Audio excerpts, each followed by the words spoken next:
Check 1 2. Check mic. Check 1 2. All right.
the shortstop from.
The Harwich Mariners are back to Doran Park for the second time in the 2021 Cape Cod Baseball League season, looking to claim their first win over the Bourne Braves all season long as points become higher and higher in regards to value as the season moves along. Tim Foley alongside my broadcast partner Colin Casey. And Colin, these two teams met just recently, having played this past Tuesday, and it seems like since that game against the Bourne Braves for these Mariners, it seems like a fire's been lit under these Mariners. They've been set into a bit of a frenzy recently, scoring 11 runs in the game against YD, and then 18 just last night against Hyannis. I mean, what is it that has gotten into this Harwich team the past few days? Well, a lot of offense, of course, as you mentioned, the big 18-run outburst for the Mariners against Hyannis, the most runs in a long time scored by the Harwich Mariners in a game. But, yeah, I think it's really just a more consistent approach at the plate that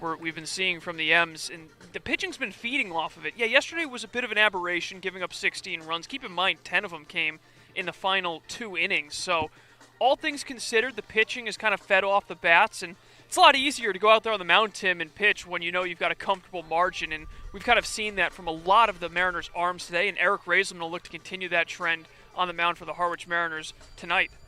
And speaking of Raiselman, as you mentioned, he is the starting pitcher for the Mariners here today, one of the top arms for this Mariners starting pitching staff that has emerged this season. He was a guy who we actually had the pleasure of meeting for the first time during that lightning delay last time we were here at Doran Park during that 2-hour delay.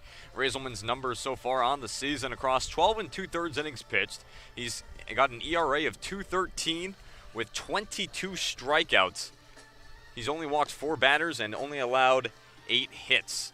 And so he will be facing off against the Bourne Braves in the bottom half of the inning, but the starting pitcher for the Bourne Braves in the top of the inning here, as we get started in just a moment, is going to be the righty out of Central Michigan University. That's going to be Jordan Patty. Patty so far this season for the Braves, 2.81 ERA, 16 innings pitched, 16 strikeouts, 1 walk, 13 hits. Number 29, Prez Kavanaugh. So rocking a whip just beneath 1. As we are now set to begin here at Doran Park, Prez Kavanaugh, the leadoff man, stepping in, and he has been nothing short of superb for Harwich as of late. A guy who is, at the moment, leading the Cape Cod Baseball League in batting average at .348. He has been on a tear for Harwich recently, currently leading the league, and of course a big hand in that was Christian Knapczyk, the Bourne Brave, who he's going up against in regards to in that chase for the batting title. Went 0 for 5 last night. We won't see Knapczyk tonight as the 1-0 count is fouled off by Kavanaugh. That'll go off towards the Upper Cape Tech. Now let's take a look here at the starting lineup for the Harwich Mariners. Prez Kavanaugh, your leadoff man, batting second, the catcher, Tatum Levens, batting third, the third baseman, Brock Wilkin, batting fourth, the first baseman, Carter Putz, batting fifth, the left fielder, Dylan Phillips, batting sixth, the center fielder, Jordan Beck, batting seventh, the DH, Jake Lazaro, batting eighth, the second baseman, Matt McDermott, and batting ninth, the shortstop, Zach Preisner. The 1-1 pitches in for a called strike 2. So now a 2-1 count here to Prez Kavanaugh. Kavanaugh coming off a strong game yesterday against Hyannis, which include a bases-clearing double in the third inning. Ball chopped on the ground. That's going to go foul down the first base line. Got on base in each of his first 4 at-bats. In fact, in his very first at-bat, it was a bit peculiar yesterday. He reached on a dropped strike 3. You don't actually see it happen all too often, but Kavanaugh was able to beat it out. It had gotten away from the catcher just enough yesterday for Hyannis and Caleb Pendleton. So 1-2 count still here to Kavanaugh. The pitch. That one's going to be sent through the right side. Leadoff single for Prez Kavanaugh. He'll stand on first with nobody out. Just continues to swing a hot bat. That'll bring his average over 350 at this point in the season. That time, not trying to do too much. Got a pitch down in the zone, went down and just sharply hit it to right field. Continues to be a table setter for this Mariners team. The great thing about having Kavanaugh and a guy coming to the plate in Tatum Levens, you basically have 2 leadoff hitters in your 1 and 2 spots. And you think about a guy who is not in the lineup today but has acted in this role so far this season, Chris Newell. Right. Another guy who's had some excellent stuff when he's been at the top of the batting order. Not in the lineup today, has not played since the YD game just this past week. Still sidelined for the time being. First pitch to Tatum Levens, the new batter, is swung on and missed for strike 1. Of course, Bourne coming in with that impressive 21-3-3 record. More importantly, they've clinched a spot in the postseason with a win last night. Yeah, Bourne, and really unsurprisingly, too, that they clinch while there's still a week and a half left to play. As Kavanaugh goes for second, tag is going to be well in time to record the out. Heads up throw there from Peter Burns doing the catching behind the plate for the Bourne Braves. Let's take a moment now to introduce you to that defense for the Bourne Braves. As mentioned, doing the pitching today, Jordan Patty. Doing the catching for him, Peter Burns. Over at first is Josh Moylan. Second baseman is Zach Agnos. Shortstop, Tanner Schobel. Third baseman, Max Anderson. Outfield from left to right looks like this. Colby Thomas, Joe Lampe, and Braylon Wimmer. 1-1 pitch pulled out to right by Levens. Coming in is Wimmer. He'll make the catch. Two away now. That ball left up there. 2 Levens, but he didn't get too much power underneath that swing. A little bit out in front of it. Nice start to this game for Jordan Patty. That's one thing that Bourne has been able to hang their hats on all season long. Outstanding starting pitching for this Bravos bunch. It really has been absolutely excellent, as you mentioned, Colin. One of, if not the top pitching staff in the league. Brewster, certainly another pitching staff that teams around the league fear at the moment. First pitch dealt to Brock Wilkin in on the outside part of the plate for a called strike. Bourne this season, when you look at their pitching totals, they have the best ERA on the Cape, currently sitting at 251, and they're right up there in regards to opponent batting average at 210. So they certainly have had consistent pitching through and through, and this Harwich team too has had that excellent pitching as well, but it's really been an all-around performance for Bourne. Pitching, offense, everything has been going for them all season long, and we'll have to see how that continues here today. I think the way Harwich has played these past few days, they're a bit hungry to get another shot here at these Braves. The 1-1 pitch to Brock Wilkin on the outside part of the plate once more. It's now a 1-2 count. Wilkin trying to avoid what would be his 31st strikeout of the season. That is relatively high looking around the entire Cape League. It's in the top 10 for most strikeouts as a hitter. And the 1-2 pitch, that misses up high, now 2-2. And you'll get that when you have these power hitters, as Wilkin is. He's top in so many categories, RBI, slugging, batting average, what have you. But then also that's going to result in higher strikeout numbers because he really is not afraid to swing the bat. It's a 2-2 pitch. And there's another strikeout for Brock Wilkin. Down go the Mariners, 1-2-3 to end the first inning. We move now to the bottom of the first inning. Braves will be up to bat. Don't go too far. You're listening to the Harwich Mariners YouTube network.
The center fielder from Arizona Welcome back State into Doran University, Park number 4, here in beautiful Joe Bourne, Lampy. Massachusetts. Bourne Lampy, the leadoff batter for the Bourne Braves here in the home half of the first inning. Eric Raiselman on the bump for the Mariners here today, looking to face off against a Bourne lineup that has been lethal all season long. As first pitch dealt to Lampy is in for a called strike. For Raiselman, so far this season, went over his numbers a bit. We'll go over them again. 2.13 ERA. Second pitch dealt to Lampy, misses down low for a ball. 12 2/3 innings pitched, 22 strikeouts, 4 walks, 8 hits. He really has done an excellent job since coming in for these Mariners about midway through the season. Did enough as Lampy skies one up high here, coming in to play it in center field. No, it'll be the second baseman going back to make the catch. Matt McDermott actually strides over, so that'll be one away on 3 pitches for Eric Raiselman. Yeah, Raiselman making his third start. His first appearance came on July 5th at home against Wareham. But since then, Tim, all 3 of his starts coming on the road. So Raiselman getting a lot of road tests so far against some really quality opponents. He had that 5 shutout inning performance against Brewster, and here he is pitching against the best team in the CCBL at Doran Park. First pitch to Max Anderson, misses inside for a ball. And that Brewster performance really was something. You talked about it, 5 hitless innings, only walked 2, struck out 9. As 1-0 pitch misses low and away, 2-0. Raiselman falling behind Anderson a bit here. Anderson on the season for the Braves, batting .309 as he'll hit one here that's going to get stopped at short by Preisner. It was going up the middle. Preisner shaded over behind the second base bag to make the stop, but not enough time to make the throw over to first. From the University of Louisville, So safe on first is Max Anderson. Let's go over the Bourne starting lineup now. Joe Lampy was the leadoff man. Max Anderson just hit a single up the middle. Dalton Rushing now steps in, batting third in the lineup. The left fielder, Braylon Wimmer, bats cleanup. The shortstop, Tanner Showell, bats fifth. The right fielder, Colby Thomas, bats sixth. The first baseman, Josh Moylan, bats seventh. The second baseman, Zach Agnos, bats eighth. And the catcher, Peter Burns, he'll bat ninth. Raiselman's first pitch to the batter in Rushing is in for a called strike. Rushing on the season for the Bourne Braves, batting .299. Another one of these guys who's right around that 300 mark and has just been helping to power this Braves offense all season long. An 0-1 count here to him. The pitch. This one's going to be skied out towards left. Looks like it's drifting foul. Enough room, however, for Phillips as he runs over and is turned end over end as he tries to make the catch over the fence down the left field line. Ball is just about 6 inches out of his range, and he's able to land back in foul territory. It's a 0-2 count as that ball escapes the glove of Phillips. Yeah, Phillips in left field. First time he's played a different position than first base, and he did play a lot of outfield at Kansas State, so he's familiar with playing that left field position. Just didn't have enough room to make that play. Yeah, typically we've been seeing a balance of, as the 0-2 pitch misses up high, it's now 1-2. We've been seeing a balance of either Phillips at first and Putz the designated hitter, or Putz at first and Phillips the designated hitter. But today, Mariners opting to put both of them in the field and put Jake Lazaro in the DH spot here today. Lazaro, a guy who is known for playing left field as well. 1-2 pitch misses high and outside. Count now goes to 2-2. You're talking about Dalton Rushing's batting average being close to 300. Right now, Bourne has 4 guys in the top 10 in the CCBL in batting average. And that's especially impressive when you consider what you could call a down year for hitters. As the runner goes, hit and run was on. This was a swing and a miss, and safe on second with a stolen base is Max Anderson. Max Anderson will move up 90 feet. Dalton Rushing goes down swinging. So now 2 away, and Braylon Wimmer coming up to bat. Yeah, you wonder if the hit and run was on there, of course, with Rushing swinging at anything close. Levin's kind of skipped the throw there. He hasn't been behind home plate over the last couple of games. Maybe a little bit of rust there as he just didn't get much on that throw. Ball popped up, took a hop on Preisner, so he couldn't even get a clean tag down. Yeah, we did see Brendan Tinsman behind the plate last night for Harwich. Not in the lineup today. First pitch to the new batter in Braylon Wimmer is fouled off over our heads to the right, just behind home plate. It's a 0-1 count. Probably hear it through our microphones, but the wind really strong. Some pretty hefty gusts here at Doran Park, of course, located just off the Cape Cod Canal. Wimmer this season as 0-1 pitch is sent in, fouled off. Putz ranging over, and he makes the catch. ball popped into foul territory, a bit of a lollipop as it was landing quickly, but Carter Putz a nice slide over to make the catch, and that ends the inning. Braves leave a runner stranded on second. It's still 0-0. We move now to the top of the second inning. Mariners due up to bat once again. You're listening to the Harwich Mariners YouTube network.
Welcome back into Doran Park here on a Sunday that is rather overcast. In fact, we were unsure as to whether or not this game was going to be played. It had been raining across the Cape all morning long, and with the way Doran Park is constructed, of course, as Cape fans will know, sometimes the drainage, it can take a while for this field to really dry off, but conditions were able to be met at a satisfactory level just in time as the first pitch was put back by 10 minutes. First pitch thrown to Carter Putz, fouled off to the right side, 0-1. Putz is leading off, of course, as mentioned, for the Mariners here this inning.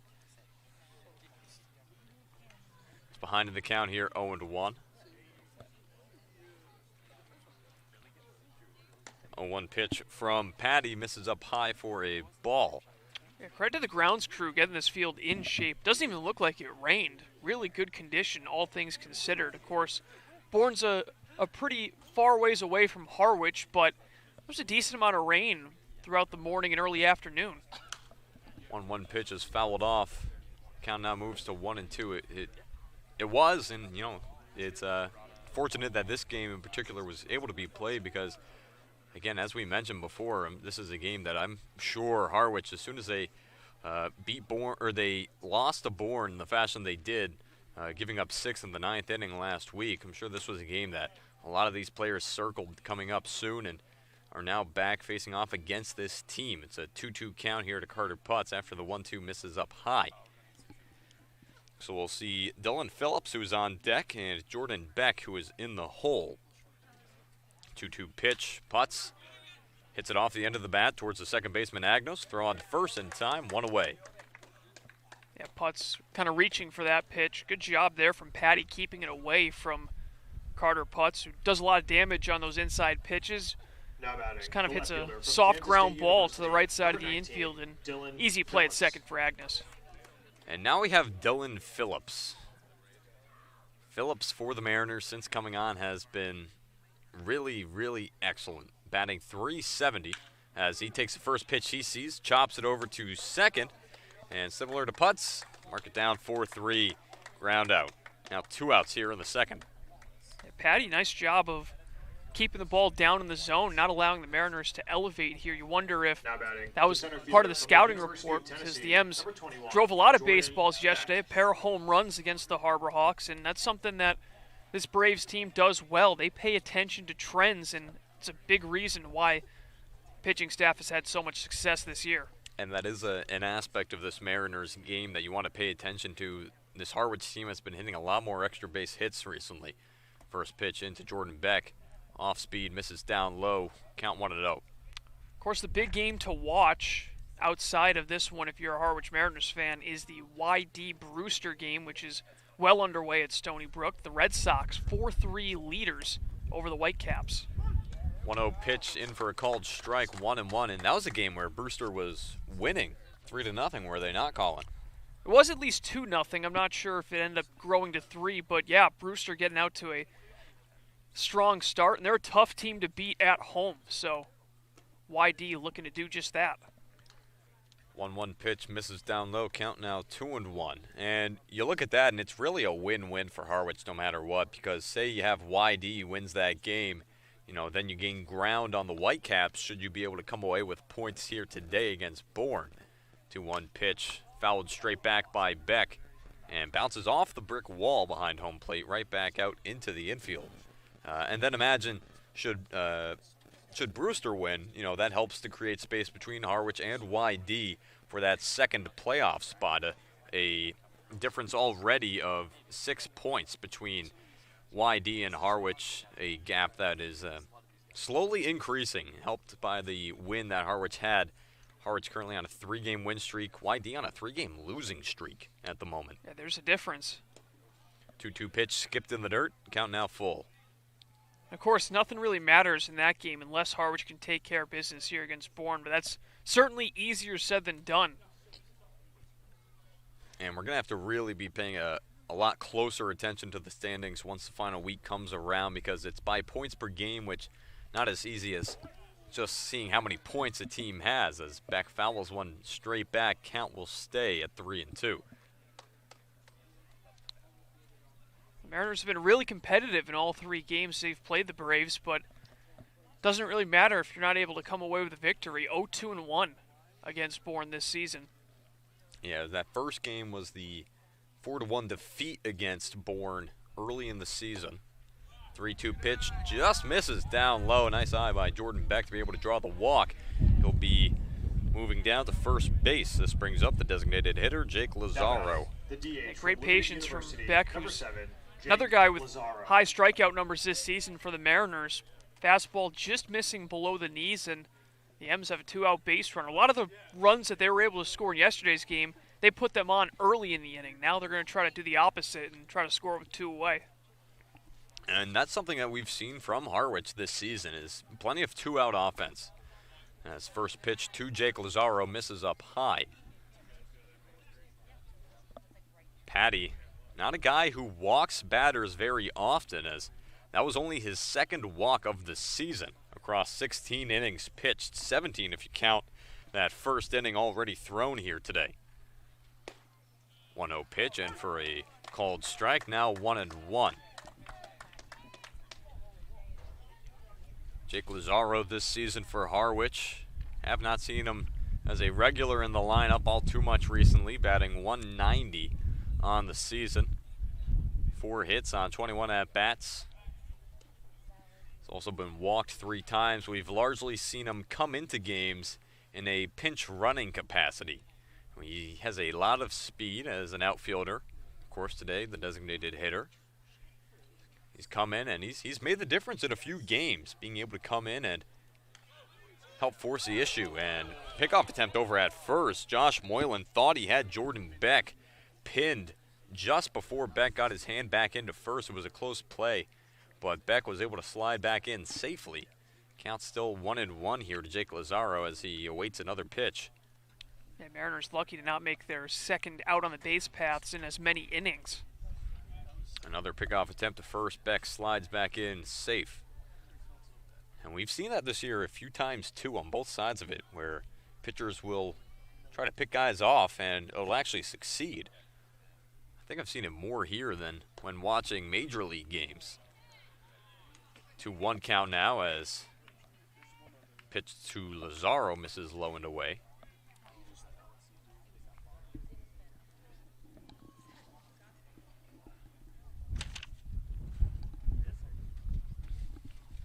Patty comes set, nods, and delivers. That's going to miss up high, 3-1. So now Jordan Patty at risk of walking his second batter of the game and only his third of the season. And it would be back-to-back plate appearances drawing a walk for the Mariners. So we'll see if Lazaro has the green light here on 3-1. 3-1 pitch, swing and a miss. Count now full. He did have the green light. Lazaro was not able to chase on a ball that was down in the dirt. Third base coach Mark Tebow signaling thereafter to Lazaro. See what they decide to do here. The pitch. Swing and a miss. Got him. Fastball blew right by him up high in the zone. That will retire Jake Lazaro. One left on for the Mariners. We move now to the bottom of the second inning. Still a 0-0 game here from Doran Park. You're listening to the Harwich Mariners YouTube network.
Now batting, the shortstop. Welcome back to baseball here in Bourne. Tanner Schobel leading off for the Braves in the bottom half of the second inning. We'll also see Colby Thomas and Josh Moylan here today in this inning. First pitch dealt to Schobel. Up high for a ball. Mariners wearing their blue tops, red letterings, red numerals, white trim with the gray pants. 1-0 pitch from Raiselman in for a called strike, of course, with the blue caps and gray brims as well. Braves wearing their white tops, white bottoms, blue socks, and, of course, the navy hats with the red brim. 1-1 pitch, fouled straight back to the netting. Count now moves to 1-2. Of course, that historic game yesterday between the Mariners and Hyannis. We did see a lot of season highs in a number of categories from both teams. 1-2 pitch, strike three called. Down goes Schobel looking. All he could do was stare as Raiselman fired one over the plate. So this will bring up right fielder Colby Thomas. The one that jumps out to me, well, the two that jump out to me, Hyannis got one good and one bad. Bad one was they stranded 18 guys on base the most of this season. The good was Clark Elliott drawing a season-high 5 walks. His first pitch misses for a ball. I don't know the last time anybody's drawn 5 walks in a game in the CCBL. That should be an interesting stat to find. I actually have that for you, Colin. The last person to walk 5 times in a CCBL game, as the 1-0 pitch misses outside, it was Jay Gonzalez of Orleans back on June 27th, 2012. Almost a decade. Nearly so, and understandably so. Not something you see very often. The 2-0 pitch is choked up, popped and caught by Zach Preisner. Now 2 away in the inning.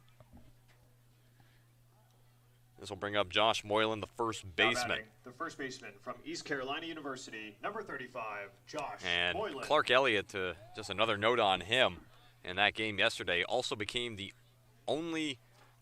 second person to reach base 7 times in a game. And the last person was Max Pentecost of these very Bourne Braves back on July 10th, 2013. So a lot of very rare feats seen last night, as plenty of credit to give to Chris Toms, the leading scorer for the Cape Cod Baseball League, handles all of those numbers and whatnot. 0-1 pitch is fouled off, count now 0-2. Really just a lot of amazing figures that came out of that game last night. You're talking about a league that's been in operation for nearly a century. 0-2 pitch, got him swinging. Down goes Moylan. That's strikeout number 3 for Eric Razelman. He's throwing it well early here at Doran. We'll move now to the 3rd inning. Still a 0-0 game here. Don't go too far. You're listening to the Harwich Mariners YouTube network.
Matt McDermott leading it off for the Mariners in the top half of the 3rd inning.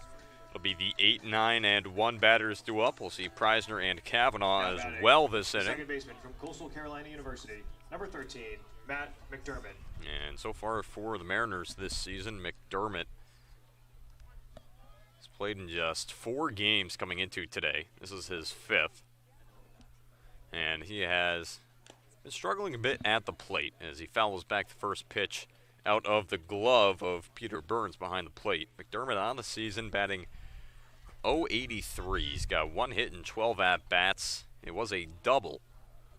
6 strikeouts as well on the season for him. Trying to see it better. We'll have a tall order here against Jordan Patty. This ball's fouled back over our heads. Patty back on the mound for his third inning of work. He's allowed just 1 hit, 1 walk so far, struck out 2. McDermott getting a little bit of action in that 18-16 game yesterday. Came in, had 1 at-bat, reached on a fielder's choice. A big reach there from McDermott. Well out of the zone was the pitch. Down goes McDermott swinging. Not a pretty swing from McDermott, as this brings up Zach Preisner. Yeah, both pitchers in control early on, getting that strikeout pitch working. And for Patty, just a couple of blemishes so far, but he's already got 3 strikeouts. Hasn't really given up much sharply hit contact since the leadoff man, Press Kavanaugh, reached base. First pitch to Zach Preisner, a late called strike. Count here 0-1. Preisner on the season batting .225, 16 for 71. Had a home run just recently for the Mariners. In fact, it was against these very born Braves last time they faced off in Harwich. Had a solo shot in the bottom of the 2nd inning with 2 outs. Got the M's on the board after they trailed 4-0. He'll get a piece of this one, send it off foul. Count here now 1-2. We talk a lot about the game yesterday and how that was a wild game. The last game between these two teams was certainly a wild one as well. 4-4 going in the top of the 9th, and then Bourne drops a 6-pack on the Mariners, end up winning 10-4. Yeah, Bourne did what Bourne has been doing all season long. Seems like every other night you're hearing about some sort of walk-off effort that they've put together, as it's now a 2-2 count.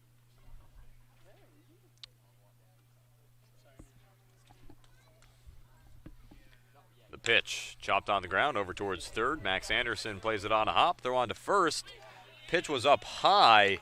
Preisner was tagged as Josh Moylan reached down with the glove after catching it.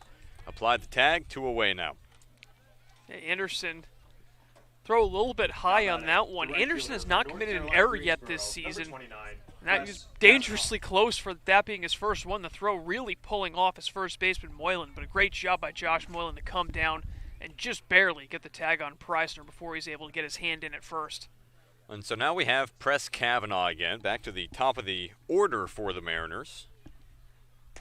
First pitch to him, in for a called strike. And Tim, we talk about the lineup, we talk about the pitching. Defensively, Bourne fundamentally sound as well. .978 fielding percentage coming into today, a league best. It's really tough to beat them in any aspect of their game. Press Kavanaugh's going to pull one out to right field.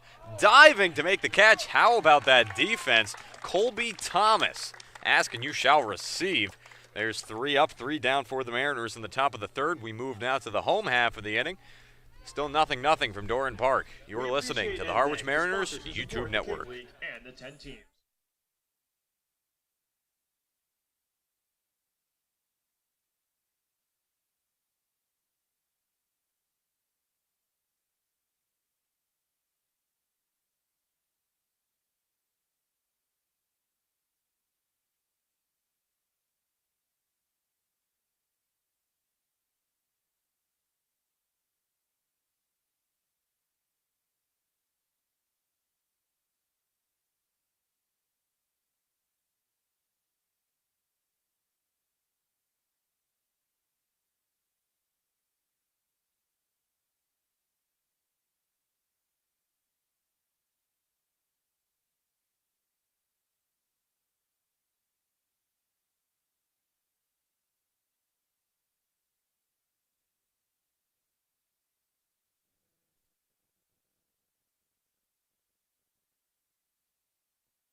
Welcome back into the home half of things here at Doran Park. Mariners fans, for sales and rentals of Caterpillar machinery, generators, and marine engines, visit MiltonCat.com. Your area cat dealer. Milton Cat, the Cape and Islands Caterpillar dealer, is proud to be a sponsor of today's game. Zach Agnos, the Bourne Brave, in the batter's box. Last time around, actually, this is his first time at the dish, as he will put a skyscraper of a pop-up right in the infield. Catch made by Tatum Levens just behind home plate. And 1 pitch, 1 out for Razelman here in the bottom of the third. Doesn't get much easier than that. Just a towering pop-up. All Tatum Levens had to do was get out of his crouch, look straight up, and stick his catcher's mitt up. He didn't even have to move. Yeah, there's a strong wind that's pulling the flag out in center field towards left, but no wind that seemed to move that ball behind home plate. Easy play for Levens to make behind the dish. So now this brings up the catcher for the Braves, Peter Burns. He'll take a first pitch called strike. Burns, a BC Eagle, been known for his defense. He threw out a couple of base runners the last time these two teams played behind the plate. He has. There's at least 2. As that ball's sliced off over towards the snack shack, heads up. 0-2 count here to Burns. Yeah, I believe it was 2, but I think he had more in previous meetings between the Braves and the Mariners. He's got an absolute cannon behind the plate. Would not be all too surprised to learn about the numbers that Burns has put up, as the 0-2 pitch misses up high. 1-2 now. Burns on the season, currently batting about 184. 1-2 pitch is in for a called strike 3. That will sit Burns down. That's strikeout number 4 for Eric Razelman. Second one looking. Once again, working with that off-speed pitch, and Burns unable to get the bat off his shoulder. Razelman working quickly and efficiently so far, not throwing a lot of pitches through 2 2/3. Has been a very quick and efficient start for the righty, who now belongs to LSU. First pitch dealt to Joe Lampe, as we're now back at the top of the lineup for the Bourne Braves, in for a called strike. Second pitch, that misses for a ball, 1-1. That was pitch number 31 from Razelman, and it's already got 2 away in this third inning.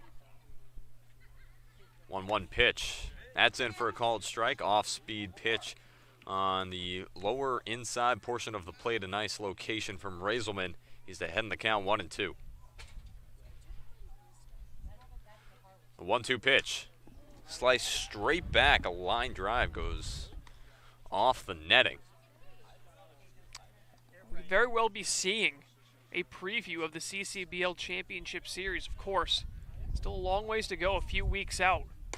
1-2 pitch just missing on the inside part of the plate, count now 2-2, and it certainly feels that way, Colin, as these are two of the best teams as of late in the Cape Cod Baseball League, both Harwich and Bourne. 2-2 pitch, and that's going to miss up high, 3-2, and it's fitting to see that these two teams each had the most all-stars named, 9 for each squad, 5 pitchers and 4 fielders for the Bourne Braves, 5 fielders and 4 pitchers for the Harwich Mariners. 3-2 pitch from Razelman. That one's going to be blazed through the hole in the left side. It'll be a 2-out single for Joe Lampe. I know we talked about the 4 guys in the top 10 in batting average in the Cape League for Bourne. Can't forget about Joe Lampe, who's not too far behind. Came into today hitting .271, popped out his first time up, and that time got a payoff pitch and just drove it the other way into left field for a 2-out single. So now this brings up Max Anderson. He had a single himself his last time up. In fact, stole second, got as far as second base before being stranded. He'll pull one out to left field. Coming over to make the catch is Phillips. Makes the catch with the glove on his right hand. We move now to the top of the 4th. Still 0-0 here from Bourne. You're listening to the Harwich Mariners YouTube network. Sponsors, we also want to recognize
Welcome back into Doran Park, a 0-0 game between the Harwich Mariners and Bourne Braves. And to take over play-by-play duties for the next 3 innings of action, my broadcast partner, Colin Casey. Colin? Thank you very much, Tim. A pretty uneventful start to this game, scoreless through 3 innings between the Harwich Mariners and the Bourne Braves. Looking to change that at the plate for the Mariners. It's Tatum Levens. 2, 3, and 4 hitters due up for Harwich. Levens flew out his first time up in the first inning. Levens also trying to get that magic back at the plate. The last 6 or 7 games, he's been struggling a little bit. bit. After going on a massive hit streak to start his summer. Watches strike one on the outside corner from Jordan Patty. Yeah, it has been a bit of a struggle for him, and looking across his last 8 games played, just batting 133. But here he drives one out to right field, going back towards the fence. It's over the head of the right fielder. Thomas throws it in, but it's too late. Tatum Levens breaking out of the slump with a leadoff double. I think he heard what I said, and he had something to say about it. Nice piece of hitting there from Tatum Levens as he is able to do a good job of getting on base here. Not batting in the traditional leadoff spot today, of course, used to batting first, but leading off the inning, and it serves him well. A little bit of rain beginning to fall as a slight mist towering over Doran Park, but the M's in business. Leadoff man on second for Brock Wilkin. Yeah, we are right near the canal, so plenty of water kicking up from there, I'm sure. First pitch to Wilkin. Fastball from Patty in there for a strike. Well, it's a good thing I left my sweatshirt at White House Field the other day, Tim. Yep. Can be used as a makeshift bag to cover our equipment. Yeah, lucky you. I just have to leave my laptop in the rain. The 0-1 on the outside corner. Strike 2 to Wilkin, who struck out his first time up. Wilkin, the team leader in RBIs. Good opportunity to put his team on top early. Patty comes set. Now the 0-2. Breaking ball in the dirt. A nice stop by Burns. Yeah, that's important that Burns stops that ball. Tatum Levens he had one foot towards third, the other foot back towards second. Would have been trouble for Bourne to allow a runner to get to third for free with no outs.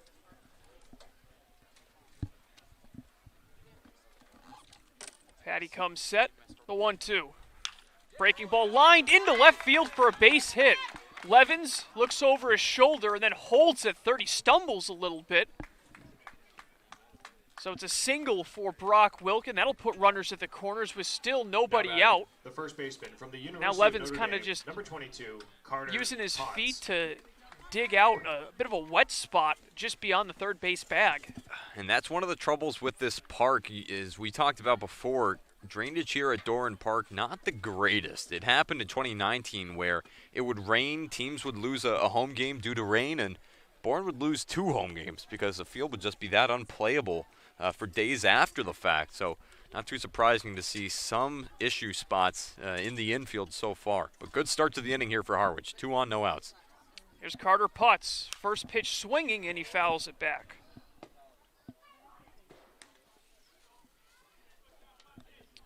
Three hits for the Mariners, just 2 for Bourne, 2 of which coming in this inning. And all 3 coming from the top of the order. Patty looking for a big pitch here. The 0-1. Fastball up and in.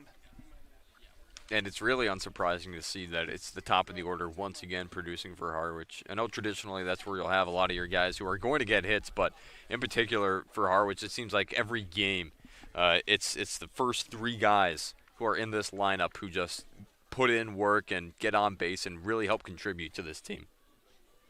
Mist continuing to fall. 1-1 misses high. This is turning into full-on rain, if I might say. Something about being in the West. Just the weather does not like to cooperate with us. Of course, Wareham, every time it seems like we go there, we've had something go wrong.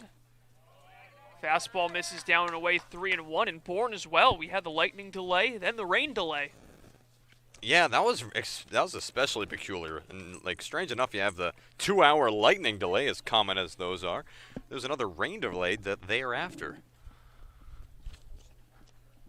Here comes the 3-1 to Putz. Fastball up and in, ball 4, and the bases are loaded with nobody out for the man called Whammer. Dylan Phillips coming to the plate. And no better guy, really. I mean, you could say that for about 5 different guys in this lineup, but especially with the way Phillips has been playing. I mean, batting .370 for Harwich so far on this short stint that he's had with the team. Doesn't qualify for league stats quite yet, but even still, in a small sample size, it's just absolutely impressive what Phillips has been able to do for Harwich. He's looked confident every time he's gone up to the plate, and you have to wonder what the conversation on the mound is right now, because you don't want to walk this guy in Phillips. There's nowhere to put him. You have no outs. You got to go after him a bit here, but he's a guy who's really going to make it pay if you try to be too aggressive with him. There is a right-hander warming in the Bourne bullpen as there's a mound visit pitching coach out there for the Bravos. But Dylan Phillips has homered in each of his last 2 games. Had the solo home run yesterday against Hyannis. Clubbed his first CCBL home run 2 nights ago at Wareham. Yeah, you said it. It is not surprising they call this man Whammer. Whatever that even means. Just sounds intimidating. All I know is when he makes contact, it usually goes a long way. Patty's first pitch to Whammer. In there for a strike. And that's what you need to do if you're Patty. You get ahead in the count. Get Phillips to think about what it is he has to do here, because you can't fall behind it. That's just bad news if you're Bourne. 3 straight base runners to begin the inning for Harwich. The 0-1. Breaking ball. Phillips fooled on it, able to make soft contact, foul. He falls behind 0-2. That's a really nice pitch. It was a pitch that ends up landing on the outside part of the plate. A pitch that looked good to Phillips coming in, but had some nice movement on it. Just moved out of his range, and Patty's got himself in a good spot here against a good bat. See if Patty goes back to the breaking ball or challenges Phillips with a fastball. Levin's on third, Wilkin at second, putts at first. Nobody out. The 0-2. Chopped foul. Went back to that breaking ball.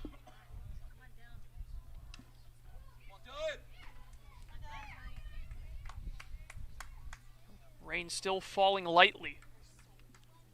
This note I want to make real quick. Bourne currently standing at double play depth, not overly concerned about allowing a run here. Yeah, they'll trade one for 2 outs. And why not with the lineup that they have? Another 0-2. High fly ball out to left field. That'll send Wimmer back towards the fence. It carries, and it will land over the fence. Grand slam! Dylan Phillips, 4-0. And it's actually a ground rule double. Couldn't tell from there. Levins thought it was over the fence. Now they're going to take a look and discuss this. And we're going to have a discussion. Couldn't tell from our angle if it landed over the fence. And they're going to discuss it. From what I thought I saw the ball land in front of the fence, in front of one of the advertisements out there. But the way that the outfielder decided to play it, it's almost like they gave up on the ball. So you have 2 factors at play here. Do you trust what you might have seen in the ball landing in front of the fence and then hopping over? It is a rather short fence out there in the outfield, so I wouldn't put it past the ball to have hopped over it on a hop, especially with the elevation that Phillips got on it.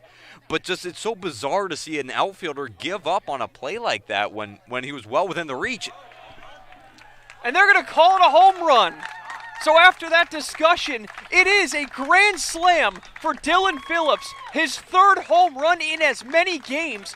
Just like that, the M's lead at 4-0. I mean, hey, whether or not that ball went over the fence, it's a big hit from Dylan Phillips, and it's exactly what we expected from him. And now we got a heated Harvey Shapiro out there talking with both umpires. He is livid. And he's got to be careful. Yeah, don't want to get thrown out too early in the game, but, I mean, I see where he's coming from here. That was really a play that was tough to determine one way or the other. And he's got to be careful. Cockrum warning him. Ronaldo Cockrum, the home plate umpire, trying to calm him down. Shapiro still going after it, and he just throws his hand down in disgust and slowly makes his way back to the Braves dugout, but he turns back and continues to bark Now batting, at the center Cockrum. fielder from the University of Tennessee, number 21, Jordan. So after a wild series of events, the Mariners have a 4-0 lead, and Jordan Beck comes to the plate with the bases empty and nobody out. I mean, that's the inning you want if you're Harwich. You need that. You need to go up early and big against this Bourne team. You know, they're prone to being able to come back in these games, and you have to be aware of that. But even still, you need to be confident in taking a lead relatively early in the game and trying to hold on to it from here on out. So Beck walked his first time around. Watches a fastball. He's behind 0-2. And, yeah, now if you're Patty here for Bourne, I mean, the bases are cleared. You can clear your mind a bit here with how you're pitching, but certainly not the inning you wanted to have. Swing, foul tip held onto by Burns, and mercifully Bourne able to pick up the first out of the inning, but not before. Damage already done, and now the Bravos just looking to limit things. Bases empty and 1 out. Yeah, and this is another guy who, if you're Bourne, you want to try to get out. You want to get out of this inning now as quickly as possible, of course. Try to get back up to bat and start to generate some offense. Fastball low to Jake Lazaro. Struck out swinging his first time up.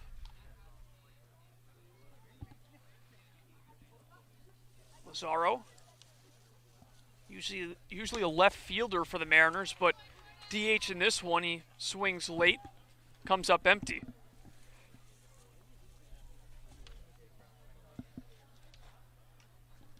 What a start in this 4th inning for Harwich. Fastball misses low.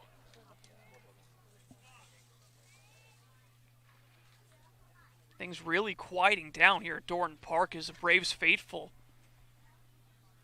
kind of stunned after that Phillips grand slam as Lazaro with a half swing, count even 2-2. Yeah, he was fooled on that pitch. I mean, tried to check his swing, really even still just followed through with it as that pitch almost bounced on home plate. 2-2 below the knees, it's a full count. First grand slam of the season for the Harwich Mariners. Sorry, the second. As that ball fell back, I almost forgot about Brock Wilkin. Of course, Wilkin hitting that grand slam against Chatham in a game in which the Mariners fell behind 5-0, came back to win it 11-6. 3-2 misses down and away, and Lazaro able to draw a 1-out walk. And this just has not been the start for Jordan Paddy. I mean, he looked solid through the first 3, admittedly, but this is now his second walk of the game. No, excuse me, his 3rd walk of the game, and his 4th of the season. So after allowing only 1 walk across 16 innings pitched, he's allowed 3 walks here and just 3 1/3 innings pitched. Matt McDermott comes to the plate. Quick throw over. Just barely back is Lazaro. We know Lazaro can run. He's been used as a pinch runner numerous times this year. So Patty paying close attention to him. Comes home quickly. Lazaro runs, and McDermott pops this one up foul over the screen. Hit and run in effect there. I like it if you're Harwich. Try to stay aggressive. You know, you already have a grand slam in the inning, but by no means, with the inning you're having, should you really let that be the end of it. Try to keep the energy rolling through this lineup. Another throw over. Tim, it's one of these situations where you wish we had access to a replay being on the road. Be interesting to see after looking at Bourne's video feed to see if that ball really did clear the fence on the fly. Would be interesting to see for sure. The debate continues on our side. Another throw over on Lazaro. Yeah, press row here over behind home plate for Harwich. We're still uncertain. I really couldn't tell. I thought it might have bounced, if I'm being unbiased here. Before the fence, I'm saying. 0-1, McDermott fouls that one off. I mean, just the thing with that is that if that is a surefire home run, how is that a question to begin with? It looked like it was initially ruled a double. That's what, yes, it was initially ruled a ground rule double. I think that was the signal, but then the umpires got together. The 0-2 again, swung on and missed, so McDermott chases one high. Second strikeout of the inning for Patty, and there are now two away. The shortstop from the University And just to of Notre continue Dame, talking number 4, about it here, Zach you have to Reisner. wonder what started that conversation. You know, was it one of the umpires who perhaps thought they saw something? Was it initiated from the Harwich dugout where perhaps they thought they had seen something and wanted the umpires to get together and discuss it?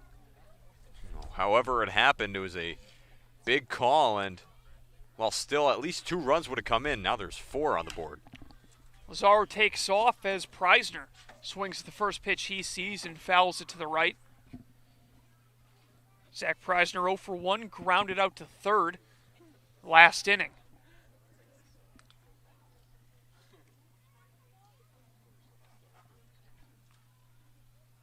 Rain seems to be dissipating, but still a few drops here and there. Lazaro checked on once again at first. And we looked out to right field earlier, and it was just coming down before we were really feeling it. And then it made its way over to us. Lazaro goes. Pitch misses high. Burns the throw down, and he is out. Peter Burns already throwing out 2 more Mariners runners, that one to end the inning. But not before Dylan Phillips launches a grand slam to put the Mariners on top 4-0 after 3.5. You're listening to the Harwich Mariners YouTube Network.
Home half of the 4th inning from Bourne, and Tim starting to kind of circulate here amongst the spectators.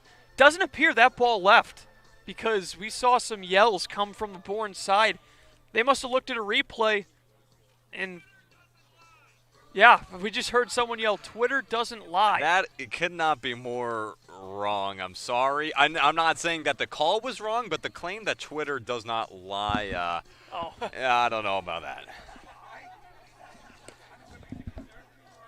A lot of people will be talking about that ruling. Now, granted, that ball got down. 2 runs would have scored if it was a ground rule double with still nobody out, but we'll see how that call impacts this game. So Dalton Rushing leads things off. Heart of the order due up for the Braves. Seems like every single night, Tim, things just get weirder and weirder here on the Cape. Yeah, I mean, as the season goes along, you see things that you haven't seen before, and people just don't know how to react because it's stuff like this hasn't happened or hasn't happened often, and you know, there's conflicting opinions on it, and conversations are had during a game. And Yeah, I think at this point, it's all but confirmed that that ball did in fact bounce before clearing the fence. Count now 1-1 to Dalton Rushing, who struck out swinging his first time up against Eric Raiselman, who, despite all the controversy, he's been very sharp out there. He has been, when it's come to what he's been having to deal with when he's been on the mound. Rushing late on another fastball from Raiselman. We saw Raiselman's fastball in Chatham get all the way up to about 95, so he has a ton of velocity being a starting pitcher. Looking for a punch out here against one of the most dangerous bats in the Cape League. You talk about the velocity as the pitch comes in. 1-2 fouled off. Raiselman, not the tallest guy when you look at him out there on the bump. I mean, he is listed at 6'2". I feel like walking by him, he's been a little more similar to my height, perhaps 6'1". Not to short sell him, but a lot of that comes from just rotation. He's got does an excellent job at just being able to launch that ball in there without having to rely on a larger frame, and that's really what can make a lot of these guys excellent. Yeah, I didn't realize he was about 4 inches taller than me. Could have fooled me. 1-2 misses just below the knees. Rushing out of Louisville. A left-handed bat for Harvey Shapiro and the Braves. 2-2. Comes inside, nearly hits him.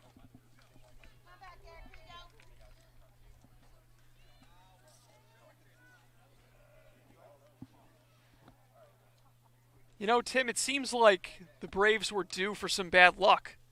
And they might have gotten it today. Payoff pitch from Raiselman. Hit hard on the ground to second. McDermott has it. Throw in time. So after a lengthy battle, Raiselman wins it.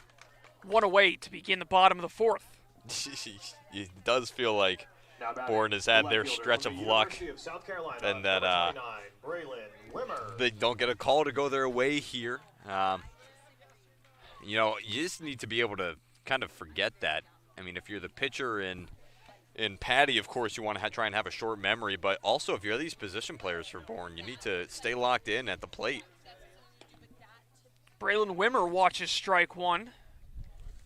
It's one of those situations where it would have helped to have a left field umpire like they did Major League Baseball playoffs, where they add a couple of umpires down each foul line.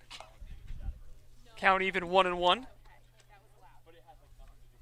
And, of course, Major League Baseball, you have the added benefit of several cameras with high-quality zoom lenses that are able to pick up where balls exactly land. 1-1, just below the knees. And Bourne does have a nice broadcast setup here. I will say they have a couple cameras they like to switch between. One of the more advanced that is offered here on the Cape. 2-1 fastball catches the outside corner. And also a big shout out to the Braves broadcasting staff, Reeves Jackson, Daniel Coates, for allowing us to use their router with our Ethernet cable. Had been having issues with the Wi-Fi. Swing and a miss, strike 3, and the bat comes flying out of Braylon Wimmer's hands. Almost took the head off of Tanner Schobel in the on-deck circle. Another strikeout for Raiselman, make it 5 on the afternoon. 2 away. I mean, I think that's just an indication to the kind of stuff that Eric Raiselman's throwing. These guys are throwing the bat at it, and they can't hit it. So here's Tanner Schobel. Struck out his first time up. Raiselman delivers a strike. That's got to be scary, though. You're the on-deck batter, and all of a sudden, this bat's flying at you. Great job getting out of the way. 1-1 the count.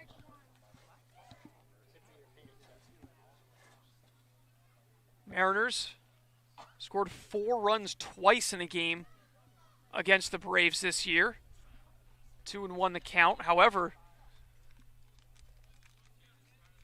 they scored 4 runs the last time they played.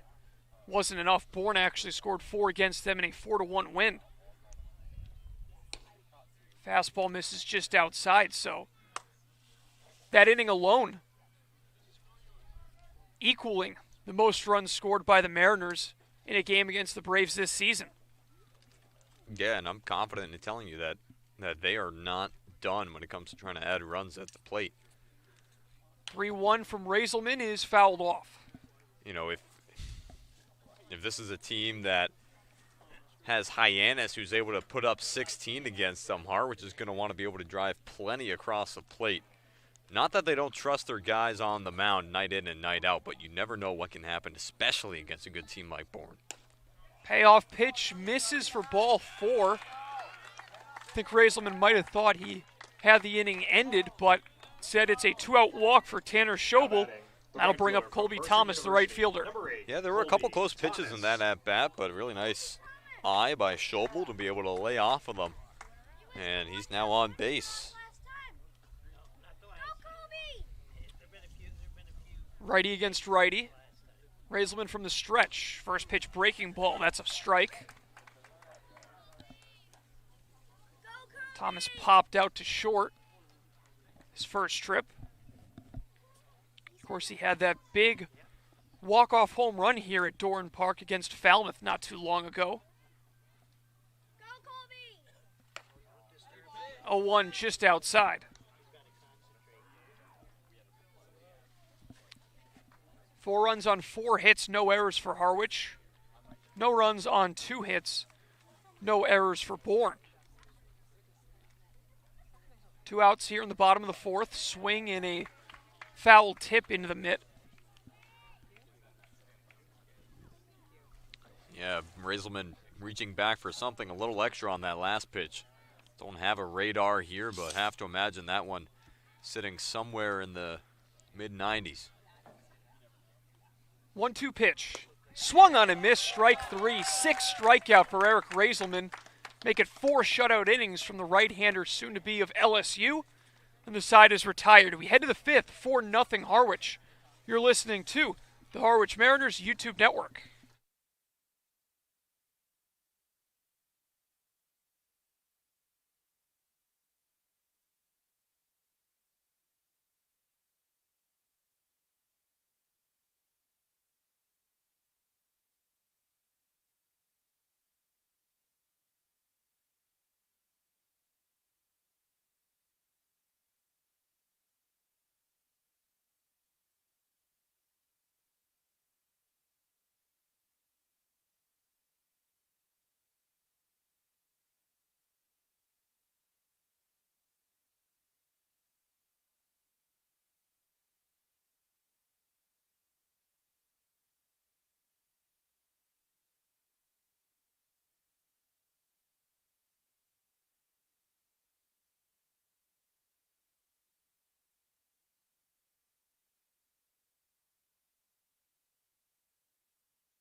So bad. 5th inning from Bourne, Massachusetts. Doran Park, the lights are on. It is very dark out here. The sun is not set, just a lot of looming clouds, a little bit of rain, but nothing too severe. As the Harwich Mariners enjoy a 4-0 lead. And Tim, we've now checked Twitter, and that ball certainly didn't clear the fence on the fly. It most certainly did not. I mean, just to reiterate that point, there are some images that clearly show ball bounced before the fence. Now batting. I mean, I don't know what you want us to say. Yeah. But if you're Harwich, you take it. And again, even still, that would have driven home 2 runs for the Mariners there. We're still going to be no outs in the inning. So still would have been a good situation for the Mariners. But, of course, Bourne going to fight for every run here, as they rightfully should. New arm out there for the Braves. It is the right-hander Ben Etheridge. And he's greeted by Zach Preisner, who rips the first pitch he sees foul. Etheridge on the season, 13 2/3 innings pitched. It's a 4.61 ERA for the Braves, and right now he's just trying to keep the Braves within striking distance as the 0-1, a called strike 2 to Preisner, who's 0 for 1. Book closes on Jordan Patty. 4 innings pitched, 4 runs, all earned, 4 hits. Walked 3. Was able to strike out 5 as Preisner goes down on strikes, and that's how the 5th inning will begin, 1 away. You know, just to talk about Patty again for a moment, it really wasn't that bad of a start from him. I mean, had a pretty efficient first 3 innings. Did have some control issues, issuing 3 walks despite having only allowed 1 all season, and was on the wrong end of a tough call back in the 4th. And so, you know, save for that, he had some good stuff working. I mean, 5 strikeouts today. Yeah, just that one rough 4th inning. As Cavanaugh rips one on the ground through the right side of the infield, takes a weird hop on the lip, but ends up in right field. Chris Cavanaugh continues his hot streak at the plate. He's now 2 for 3 tonight. And you know what? It's really not so much of a surprise that Cavanaugh has developed the way he has. The way he's been hot recently for Harwich, because he's matured a lot at the plate this season. You know, he's not getting so much more frustrated at any given at-bat should something go wrong. He's more forgetting about it, moving on to the next at-bat, and it's been paying dividends for him so far. Tatum Levens digs in. He hit a double his first time up, flew out to right field. He shows bunt and lays one down the third base line, but it hooks foul. Yeah, nice idea there to try to move up the runner in Cavanaugh, and Levens himself with some speed. You know, you like your chances of getting down to that first base bag in time with just 1 out, but unfortunately for him, just rolled foul. And even if that ball, I shouldn't say even if, because it clearly didn't go over the fence on the fly, but even so, that still would have plated 2 runs, and you're still talking about a 2nd and 3rd situation with nobody out, so it's not like the Braves were exactly in an ideal situation. I mean, getting out of that jam would have been a tall task, especially against this Mariners lineup. Exactly. I couldn't agree more. Throw over and back with a dive is Cavanaugh. Cavanaugh caught stealing already once. You wonder if the M's will pump the brakes on trying to swipe second with Peter Burns gunning runners out left and right from behind home plate. But we already saw a man in motion this at-bat as Levens swings and misses. Cavanaugh was on the move on the sacrifice bunt attempt from Levens. Although, honestly, it looked more like a bunt for a hit. Yeah, you know, again, wouldn't be too surprised if Levens, with his speed, was going to be able to outpace any throw down to the bag. The 0-2. Fastball up and away. Yeah, I'm with you, Colin. You have to wonder whether or not Harwich is going to send any more runners to second during this game. I mean, yeah, we saw Cavanaugh get thrown out already once in this game, and even Jake Lazaro, as speedy as he is, getting thrown out by a mile in his last at-bat in the 4th. Pitch from Etheridge misses low. Ben Etheridge from Collinsville, Mississippi, attending Southern Mississippi. His last appearance came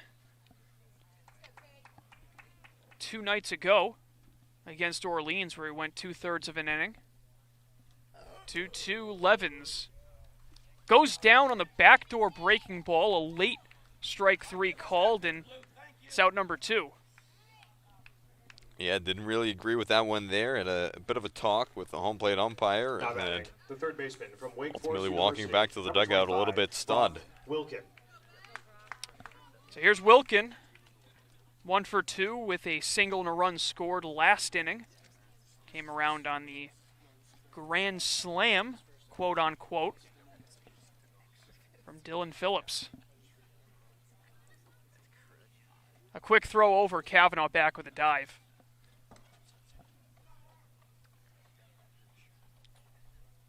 Again, Wilkin, the only other Mariner with a grand slam this year. Surprised that he hasn't had more, honestly. He's come to the plate with the bases loaded quite a bit this season. Fastball on the outside corner for strike one. We talk about Phillips now with 3 home runs. Now he's in sole possession of 3rd place on the team, and he's only been here about a week. Yeah, it's just been a lot of fun to watch. Wilkin with a big swing and a miss, 0-2.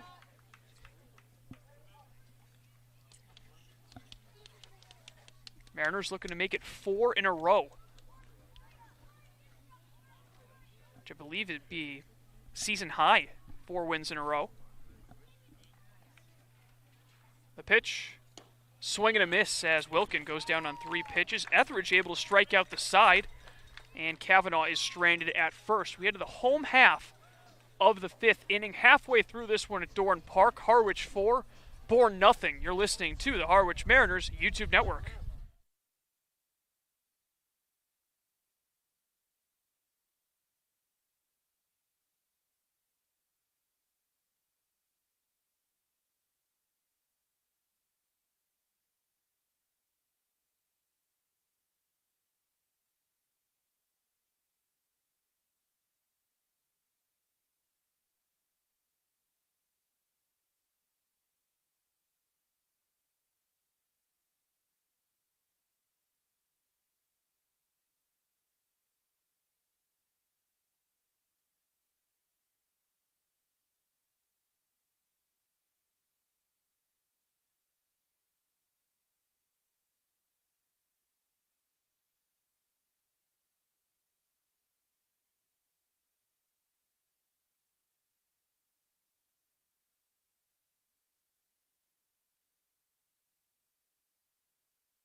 Bottom of the 5th, Colin Casey, Tim Foley coming at you live from Doran Park.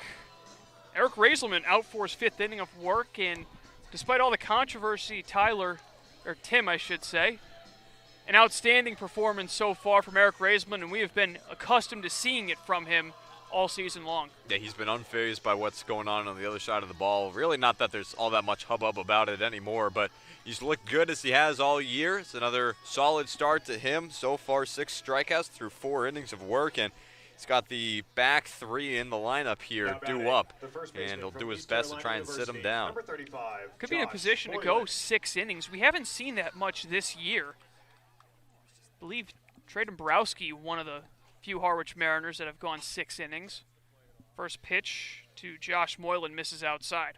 No, largely it's been a lot of 4 or 5 inning starts. Harwich still looking for a lot of these guys who are going to be able to pick up a lot of slack, throw a lot of pitches, of course, without overworking themselves. It's all about efficiency. Got to get through the 5th first, though, as Raiselman falls behind Moylan 2-0. Moylan struck out swinging to end the 2nd, his first time up.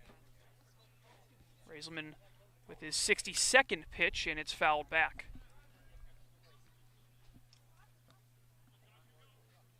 This game initially scheduled to begin at 6 o'clock, but for a number of reasons, I believe they pushed the start time back 10 minutes to 6:10. So 2-1 misses up and away. Of course, you have the weather and the field conditions, but also Mariners didn't get here until about 40 minutes before the initial scheduled first pitch due to intense Cape traffic. As there's a drive out to right field and deep, and when this ball lands, it will end up over the fence. Press Kavanaugh went reaching over the wall. I don't know if he ended up on the other side or not, but that ball clears the fence, and Josh Moylan with a solo shot to put the Braves on the board. It's 4-1.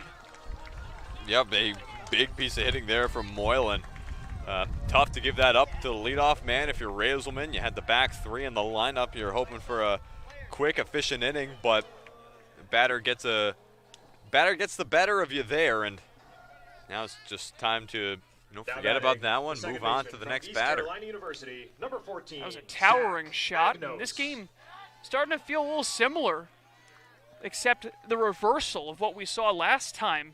Mariners this time jumping out to a 4-0 lead, as did Bourne last time, and then a solo shot turned the tides. Will it turn the tides here for the Braves? Zach Agnes swings and misses at strike one. Raiselman working quickly, and a breaking ball comes in and hits him. So Agnes heads down to first base. He's doubled over in pain, hobbling up the line. And all of a sudden, the catcher from Boston things College, get a little number interesting. 12, Peter Burns. Yeah, you allow the leadoff man to hit a home run over the fence and right, and then a ball gets away from you. This condition's still a little damp here in Bourne. And now you have a man on first with no outs against a very excellent Braves squad. Peter Burns swings at the first pitch. It's lined into center field for a hit. Beck plays it on a hop. Up to second is Agnes. And just like that, with nobody out, tying run coming to the plate in the form of the Braves leadoff hitter, Joe Lampe. Joe Lampe. Yeah, this definitely isn't the situation you wanted. You were hoping for a bit more efficiency when it came to dealing with these first three batters. Instead, it's a leadoff home run. It's a hit batter and a single up the middle. And now with 2 on and no outs, you have to face this top of the Bourne lineup. You're going to have to hope for some efficient outs here from Raiselman, depending on how much longer he stays in this game for. Coach Steve Gruenberg out there to talk with his pitcher. Looking out towards the Mariners bullpen. Don't know if there's any action just yet, but you wonder if that will change soon after 3 straight hits and a run already in, surrendered by Raiselman to start the bottom of the 5th inning. Mound visit concludes. Levens heads back behind the plate. Gruenberg back to the dugout. So Joe Lampe out of Arizona State looks to continue his solid afternoon. He is 1 for 2. Popped out his first time up and singled in the 3rd. Base hit here could cut that lead in half from 4-0 to 4-2. 1 home already in the inning. Raiselman working from the stretch. And the first pitch will have to wait as Raiselman bluffs a move to second.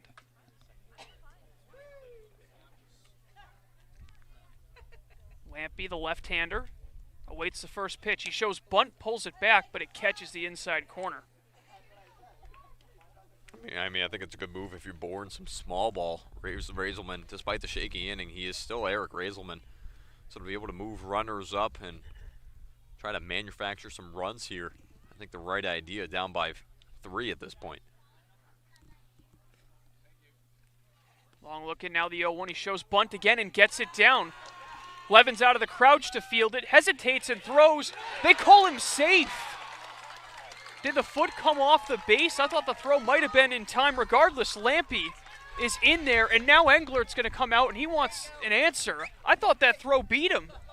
It looked like it might have. The throw definitely beat him, but it must have been something to do with the foot of, I believe it was Matt McDermott, who was coming over to cover. Carter Puts nowhere near the bag, so perhaps that might have had something to do with why the play went awry.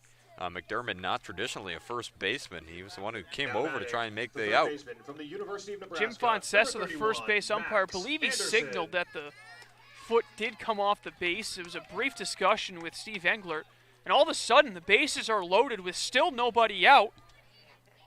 And Max Anderson coming to the plate. Anderson 1 for 2, singled in the first, lined out in the 3rd. First pitch swinging, rips one on the ground and off the foot of Harvey Shapiro over at 3rd, who's grimacing in pain. Yeah, that's not going to feel good. Didn't catch him flush, though, so it looks like he's okay.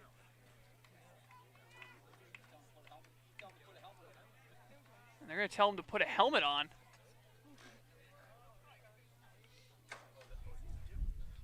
Shapiro limping over to go grab a helmet.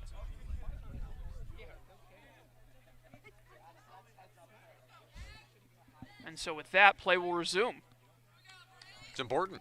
Got to wear a helmet over at third base, first base, wherever you are. Raiselman working from the windup. The pitch. Fastball in there for strike two. Strikeout would go a long way. Especially with the heart of the order looming for Bourne. Crowd falls silent. The 0-2 just outside.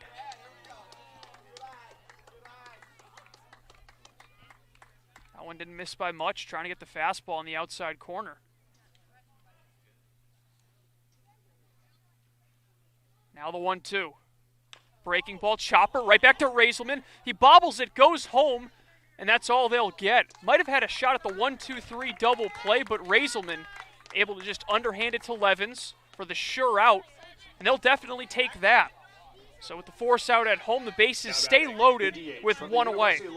Yeah, that's a heads-up move by Raiselman to cut down the runner Agnos at the plate. Keep this a 3-run game. You get an out. Double plays now in effect. And unfortunate for Harwich, Levens wasn't able to get the ball out of his glove in time. Or really, Raiselman took a bit of a moment to get it to Levens, who then didn't have enough time to make the throw to first, but still one away. Dalton rushing with a big cut. Comes up empty. Raiselman challenges him with the fastball. But you have to remember here, if you're Harwich, the bases are still loaded. You want to be aware of that. Mariners looking to turn two and get out of the inning, allowing just one run. Raiselman with the 0-1. Fastball catches the inside corner, 0-2. Seeing Raiselman really power ahead in counts since loading the bases. See what he goes to here on Anderson, or rushing rather.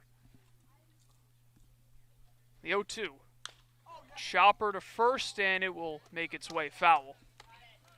I like the decision to move to the off-speed there. If you're Raiselman, that's been the strikeout pitch for him on a lot of these strikeouts, getting guys to chase after it, getting guys to reach, but a nice piece of defensive hitting there from Dalton rushing. Raiselman looks in for the sign, and he'll just step off.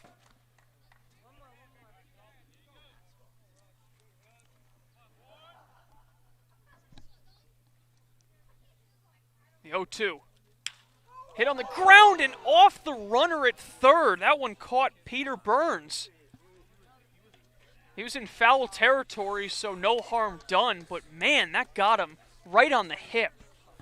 And it took a hop, so luckily not a liner right into him. Certainly would have been even more painful, I imagine. But got to keep your head on a swivel. I mean, that is just some tough luck there for the third base runner, Peter Burns, a catcher who, despite being on the base paths, still finding a way to get battered by the ball. Burns standing on third, seems like he's okay. And that's why they tell you to lead in foul territory. That ball hits him to the right of the foul line, and he's ruled out. So the count stays 0-2 to Rushing. Burns standing on third. Joe Lampe at second and Max Anderson at first. Huge at-bat here in the bottom of the fifth. Ball in the gap could tie things up for the Braves. Raiselman with another 0-2. Breaking ball, that one tails outside. And again, Raiselman trying to move to that off-speed stuff to try to catch guys chasing after it, reaching. But a really nice eye at the plate in this at-bat from Dalton Rushing. Raiselman continuing to work from the windup with the bases loaded. The 1-2. Fastball just a bit low. He's looking to get that inside corner again, but looked like it missed just below the knees. Big left-hander rushing back in the box. Long look in, now the pitch. Fastball hit on the ground, this could be two. Putz, the throw to second for one, and that's all they'll get. Now they're going to go home, tag at the plate. They got him. 1 run scores, Lampy tries to score from second, and the throw in from second base gets him, and the inning is over. Bourne getting a little too aggressive on the base paths, and it costs them. They're able to get 2 back, though, in the bottom of the 5th. We have ourselves a ball game at Doran Park after 5 innings, 4-2 Harwich. You're listening to the Harwich Mariners YouTube network.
Sixth inning from Doran Park in what's been nothing short of an eventful game so far. Colin Casey alongside Tim Foley.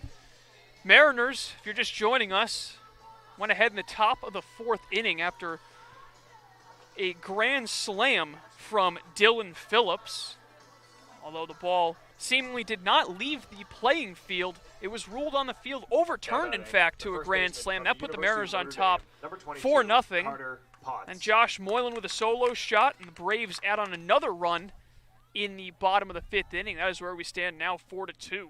The 4, 5, and 6 hitters due up for Harwich, starting with Carter Putz. Just to go back to that last inning real quick, really heads up by Matt McDermott, I believe it was, who, no, it was Carter Putz who ended up throwing it down to home. Whoever it was who threw it down to home, I apologize. Yeah. Just to be able to cut down that run, really easy to allow that run to slide by you and allow Bourne to put another one on the board, but keeps us a 2-run game. 1-0 to Putz, just outside. Ball was hit to Putz at first, who threw it across to second. I believe that was Preisner that was covering the bag, and then Preisner, not even hesitating, just whipped it home. Joe Lampy with a ton of speed, trying to score from second, rounding the bag. And Tatum Levin's able to apply the tag, keep the deficit at 2. As Putz ahead in the count now, 3-0.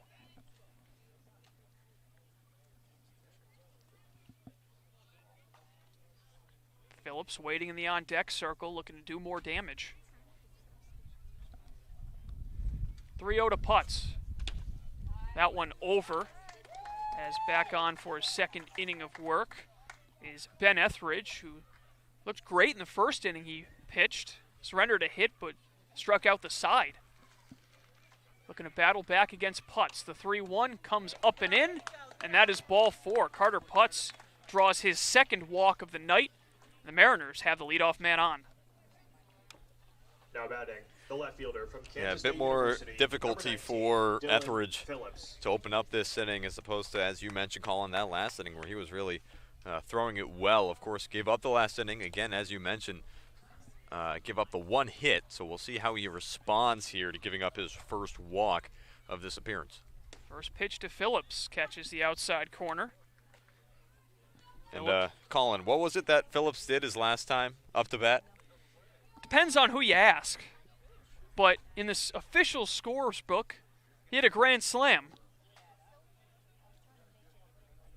Driving in all 4 of Harwich's runs thus far. The 0-1 misses downstairs.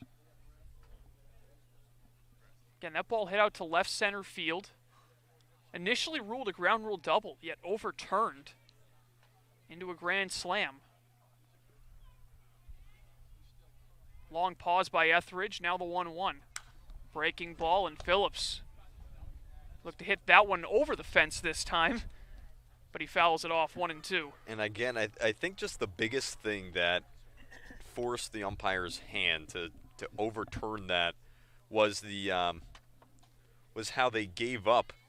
Was how the outfielder gave up on the ball. I believe it was Lampy out in center who just kind of watched that thing drift. 1-2, and that'll be outside. Interesting to see Etheridge work a little bit more away from Phillips, although it was Phillips who went the other way last time up. Carter putts the lead off first. Not really a threat to run. And again, with already 2 runners caught stealing in this game, you wonder if the Mariners might be done trying to steal bags. 2-2. Misses away, and that'll run the count full. Jordan Beck waiting in the on-deck circle.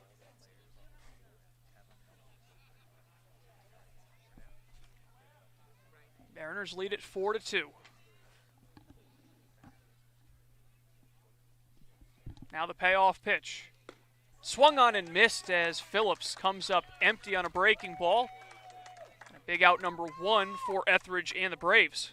That's important to be able to get that strikeout after walking the first man on base if you're Etheridge. And now it's about continuing that. But of course, if you're Beck for Harwich, just want to see what you can do here. Try and square up the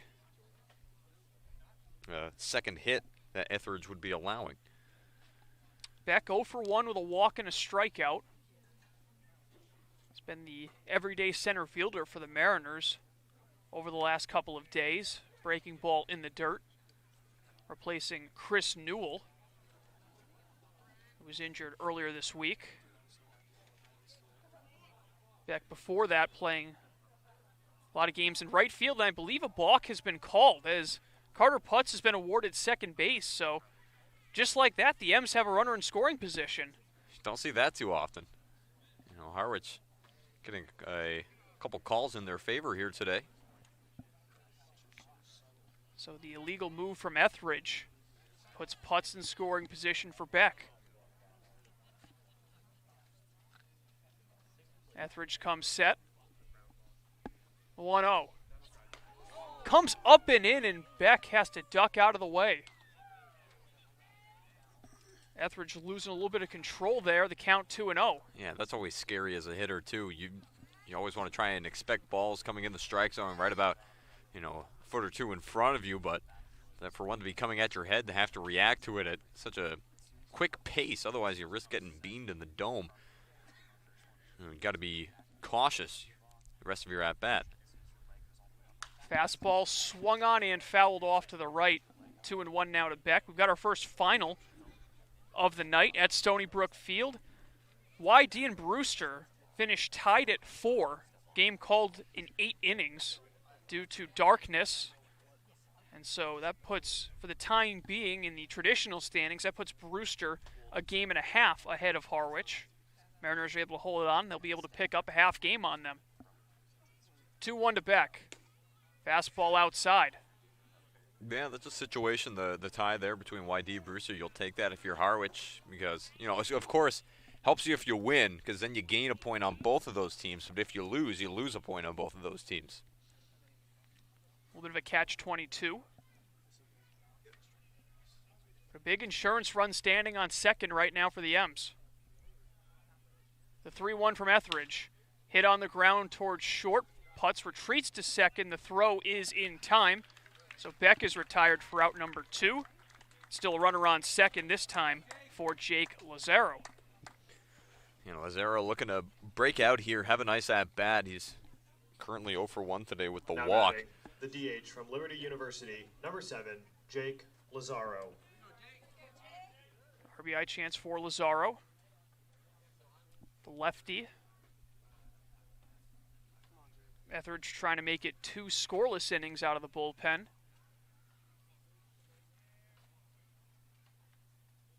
First pitch. Breaking ball in the dirt. Another nice stop from Burns. We talk about Burns' arm. He's done a good job of getting out of that crouch and blocking some of those breaking balls in the dirt. He has, and there's been a lot of balls that have been down so far today. 4 born across both pitchers. So, as you said it, Colin, plenty of credit to Burns for the job he's done.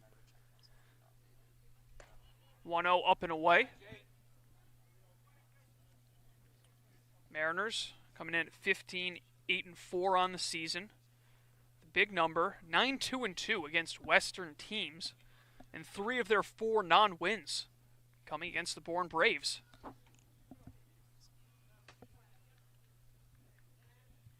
Just a team that's given them trouble. The only other one was a tie on the road at Spillane Field against the Wareham Gatemen. And even that was a game where the Mariners came back to tie it in the top of the 9th inning. The 2-0. Breaking ball misses inside. It's a really nice take by Lazaro. 2-0 pitch, you can expect one to be a bit more over the plate, and I think that's what Etheridge was hoping for, was that it would just catch the inside part. I don't think he was intentionally trying to miss it inside. But now 3-0. The pitch away, ball 4. So the second walk issued by Etheridge in the inning. Now put runners at first and second for Matt McDermott. Now batting, the second baseman from Coastal Carolina, McDermott, number 13, Matt looking McDermott. to get going in the right direction after striking out in the 3rd and the 4th, his only 2 trips. Weird to say his only 2 trips based on what we saw yesterday's game. Mariners would probably be batting for the 5th time through the order here in the 6th inning in that wild affair against Hyannis. First pitch to McDermott, watched for strike 1. Yeah, again, just tough to get over that number we saw yesterday from Clark Elliott. Got on base. First of all, to come up to bat 7 times in a single game is a rare feat in and of itself. But to get on base in each of those plate appearances is something else. McDermott out in front of a breaking ball as he lifts it foul down the left field line. So 0-2. Got to get defensive here if you're McDermott. Etheridge, he's shown he likes to throw some stuff that's outside the zone. He likes to play around the corners. Not afraid to throw something that misses. And so if you're McDermott, you really have to be defensive here. You're not too sure about what could be coming at you. Putts at second. Lazaro at first. No balls, 2 strikes, 2 outs. Top of the 6th. Etheridge's pitch, swung on and missed. Dropped, but the tag applied by Burns, and the inning is over. So a couple of walks do not come back to bite Ben Etheridge. Head to the home half of the 6th. Harwich leads Bourne 4-2. You're listening to the Harwich Mariners YouTube Network.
Home half of inning number 6 from Doran Park.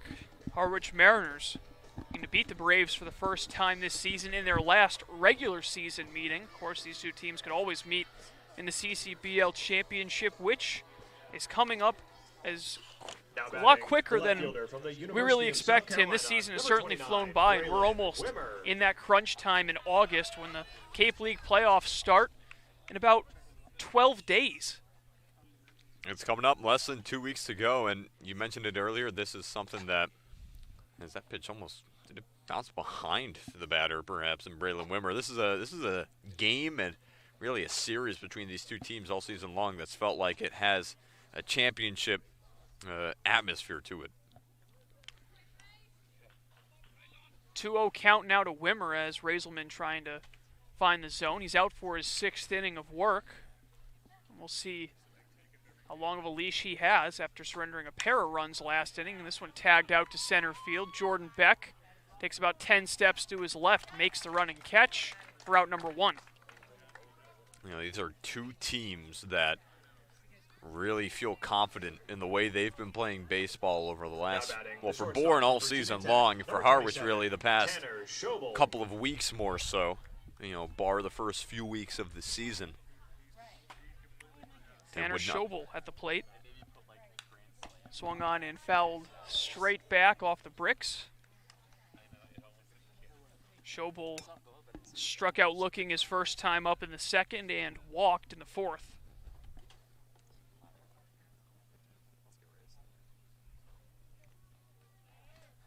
Pitch. Hard grounder to Wilkin at 30. Backhands it. Strong throw is in time. So Raiselman looking sharp in the 6th. Already 2 down. Yeah, getting some help from his infield as well. That's a really nice pick from Brock Wilkin. That was a tattooed ball from Schobel. That thing was scorched down the third base line, but Wilkin in the perfect position to just be able to switch sides, get that ball on the backhand, and fire a perfect strike over to first. Colby Thomas watches ball 1 miss high. Thomas 0 for 2 with a strikeout.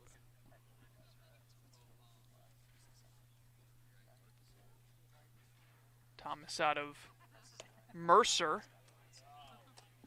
He's ahead in the count now, 2-0. That Mercer hit .247 this spring. 10 home runs, 37 runs driven in. And he watches that one for a ball. There's a right-hander getting loose for the Mariners. Raiselman trying to get one over here, and he does, 3-1.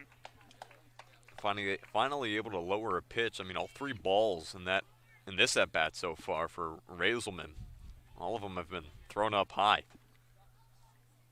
3-1. That one's on the outside corner, and you'll see that from some pitchers who are nearing the end of their line. They just don't have that release point. They end up sailing fastballs high. Conversely, breaking balls, you'll see them miss low where they spike it in front. Payoff pitch, stung out to right center field. That ball's in the gap. Rounding first is Thomas. He'll get into 2nd easily. He's going to try for 30, stumbles a little bit. The relay's not going to be in time, and it's a diving triple for Colby Thomas with 2 away, and that'll bring the tying run to the plate. I mean, that's one of the fastest runners on the Cape right there, and Colby Thomas, that speed that he had going around the second base bag. Granted, he gave himself a lot of time to work with how that ball was stung into the gap in right center and got caught up in the fence, it seemed, for a moment. But even still, you could just tell that the speed of Colby Thomas is on another level.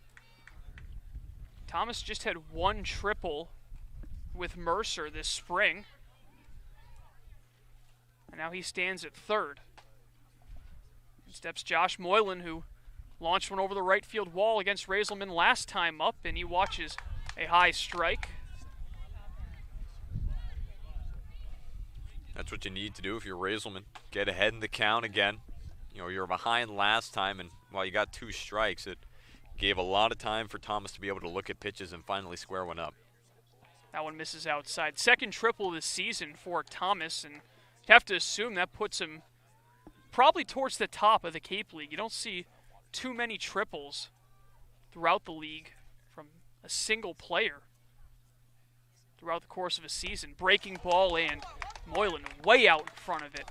Raiselman made him look silly there, 1-2. That's a really nice pitch from Raiselman. I mean, just pulls the string on it. Excellent spot on that pitch. Looking to get out of the inning with the runner on third. Raiselman's 1-2. Sharply hit foul off to the left. That second triple for Thomas puts him in a five-way tie for second in the Cape League. 1-2, swung on and missed, strike three as Raiselman gets out of the jam despite the two-out triple. Breaking ball gets Moylan for the second time tonight. We're through 6 from Doran Park. Mariners lead at 4-2. You're listening to the Harwich Mariners YouTube Network.